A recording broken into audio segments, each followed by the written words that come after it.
สวัสดีเจ้าสาวเท่าในเดนมาร์กเจ้าวันนี้จะใส่ชุด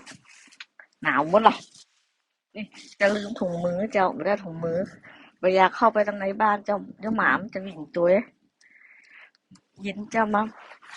ใส่ชุดเนี่ยมาดูก่อนอากาศเป็นยังไงเจ้าหนาวขนาดเจ้า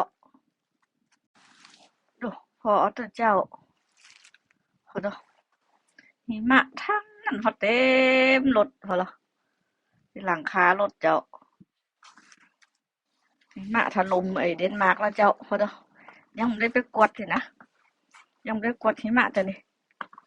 ออกมาก่อนเป็นว่าประมาณ15 เซนติเมตรนี่แหละกึ่งมันทัดอย่างนี้แหละพอดแต่รถกวดหิมะกลับไปแล้วเจ้าจะเป็นงามพอละมันก็ต้นใหม่นะงามแต่หนาว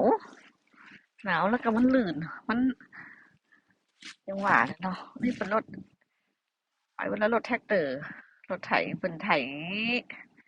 หิมะไอ้พวกเราหลอบล่ะมันก็โรยเกลือเจ้าโรยเกลือหน้าบ้าน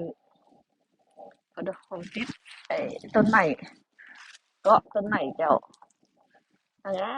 นพอละนั่นจะมาเกาะต้นใหม่ละนี่อุ้ยยิดเข้าหน้าเข้าตาบ่ไหวละเย็นเจ้าเย็นเลย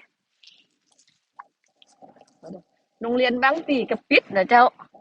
เพราะว่าพายุมันมาน่ะรถไปส่งนักเรียนมาได้เนาะถ้าไปแล้วก็กลับกันมาได้เจ้านี่ลูกกับเจ้าก็ไปพุ่นแล้วแต่โอ้โหตอนบ่ายมันจะมาได้ก็มาได้กับรถแท็กเตอร์นั่นละไปหับเนาะขนาดนักเจ้า ตกมันสะสมเจ้านี่นี่สุยเจ้าพอละในบ้านพอเตอะสูงโอ้มาแล้วนี่ดูอายุโอ้ขาวหมับกันนี่อันนี้แหละมาแล้วกำลังจะเริ่มมาแล้วเจ้าอันนี้หลังบ้านเจ้าโอ้เว้ยแล้วใส่หน้าใส่ตาปิ๋วใส่หน้าใส่ตาเป็นตาเขาเจ้าอะบ่หันแล้วนี่พอเด้อเขาต้นกิ่งใหม่นะ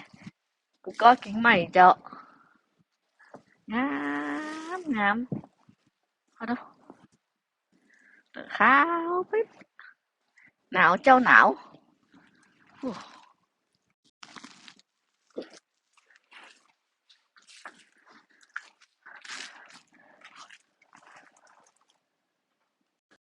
ลูกบ่าวก็เลิกเรียนมาแล้วเจ้ารถครูมาส่งเดี๋ยวจะเข้าบ้านมาได้กันว่าเป็นปิดกัน